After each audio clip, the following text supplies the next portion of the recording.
نظر ایشون رو در رابطه با فرازمینی ها گوش کنید، خیلی جالبه.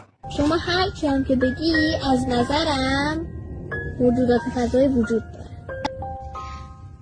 چون شما نمیبینیشون دلیل نمیشه که وجود نداشته باشن. میلیاردها سیاره داریم. خب حداقل 1000 تاش منطقتون دیگه باور میکنه دیگه که حداقل 1000 تاش که عددی هم نیست مثل زمین باشه. 1000 تاش. خب حالا اما اصلا دلیلی هم نداره که مثل داخل کارتونا مثلا یه آدم گنده سبز باشن با کله های گنده. دلیلی هم نداره که اینجوری باشن. اگه باشن خب نه اصلا بحثش این نیست. اگه باشن نباید با ما ارتباط بگیرن، مثل ما که داریم سعی میکنیم با بقیه ارتباط بگیریم، داریم سعی میکنیم که بخواد مثلا یه حیات پیدا بکنیم فلان این حرف، اونا نباید با ما ارتباط بگیرن.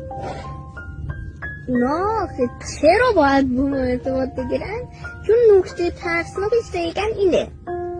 چی؟ نزدیکترین DNA به ما میدونی چه موجودیه؟ فکر کنم میمونه دیگه. بله، شامپانزه ها. خب شامپانزه ها فقط 1.2% DNA شون با ما فرق داره. اما همین بله کلن 1.2%. اما همین 1.2% باعث شدش که ما شهر بسازیم، خونه بسازیم،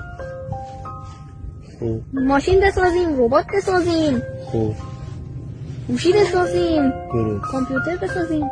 خب حالا فرض کن یکی همین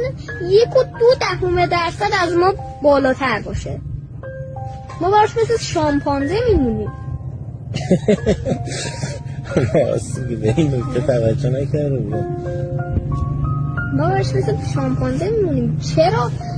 چرا خب باید با ما ارتباط بگیره؟ از این زاویه واقعا بهش دقت نکرده بودم. راست میگی، چه جالب.